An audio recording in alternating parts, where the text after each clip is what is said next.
Hello students, today we are going to start a new unit, and in this unit we'll be discussing about the shear strength of the soil and what are the properties in the soil which provides us the shear strength. Plus we'll be seeing what is the Mohr-Coulomb's theory and what is the shear strength theory of Mohr-Coulomb's theory, and what are the relationships and what are the theories which Coulomb's has given us. Then what are the limitations of the Coulomb's theory. So in this unit we'll be discussing about these points. Now let us just move towards the first point, which is the shear strength of the soil. So here we have few points by which the soil shows us the shear strength, and we can calculate the shear strength due to few points. Like first one is our interlocking between the particles. Second is our frictional resistance, and third is intermolecular attraction force.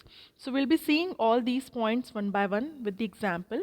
Now the first one is interlocking between the particles.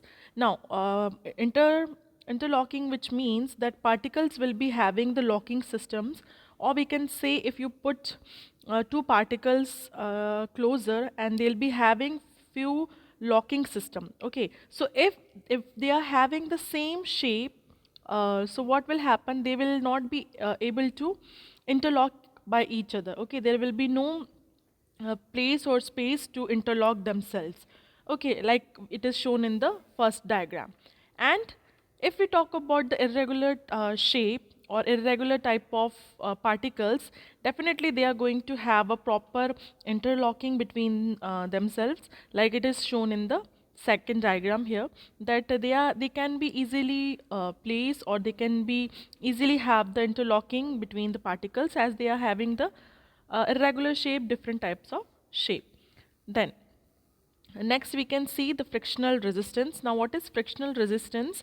The friction between two particle soil is known as the frictional resistance. Now we can take the example that if the soil is present, and if some axial load or any type of load of building is applied on top of the soil, so what will happen? The soil particles will try to get separate, or we can say they'll try to slip off, or they'll try to get apart due to the load.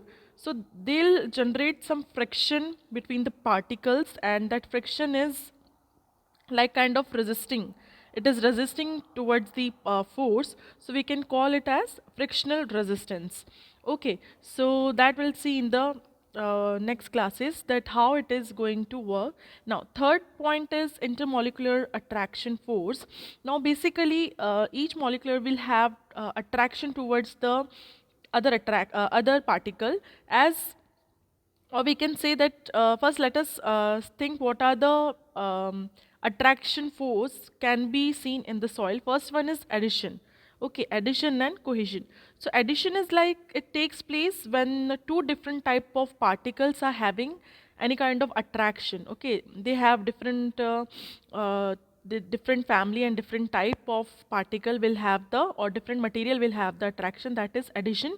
And if in the same family or in the same material itself they have the attraction towards each other, that is called as cohesion. So here we are talking about the cohesion type. So here what will happen, the molecular, or we can say the particles will have the attraction towards the other particle, so that is like cohesion. Or we can say it will have some stickiness, or it will have some property to bind themselves or get closer to themselves. Now if we want to calculate the shear strength of the soil, we can add all these 3 points. But what happens usually, mostly you will not have all the 3 points. Okay, and in few parts or in few type of soil there will be no first thing, which is in interlocking between the particles. That also we cannot see in many of kind of the soil, very few only will have. So generally what happens, the first one is always neglected or avoided. So let us understand all these three properties in the soil, what how the soil is going to behave, and which type of soil will have which type of shear strength. So let us talk about the coarse grained soil. Coarse grained soil means the particles are comparatively bigger than the fine grained soil, like small particles, but coarse grain will definitely will have the bigger grain size.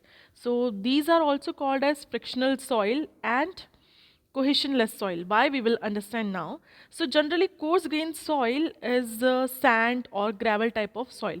So in this condition we will have two first one and second type of the shear strength, which is first one is the what we say call it interlocking, and second one is your frictional resistance. So what will happen in sand or gravel, these two attraction or these two shear strength is seen.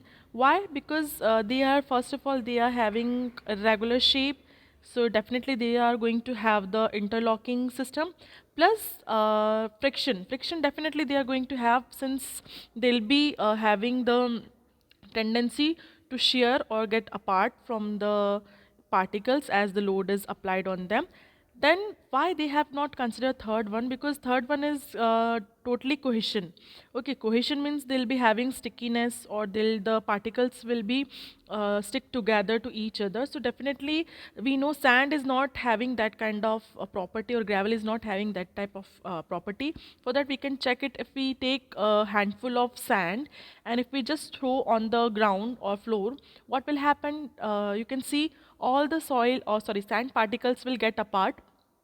आप देख सकते हैं कि पूरा बिखर जाएगा वो, उसमें कोई भी स्टिकीनेस या जैसे आपने छोड़ा है वैसे कि वैसे वो नीचे नहीं गिरेगा, but it will spread out, ठीक है, पूरा बिखर जाएगा, पूरा बाहर की तरफ स्प्रेड हो जाएगा. So definitely it is not having any type of cohesion. So that is why we are calling coarse grained soil as cohesionless soil, means there is no cohesion.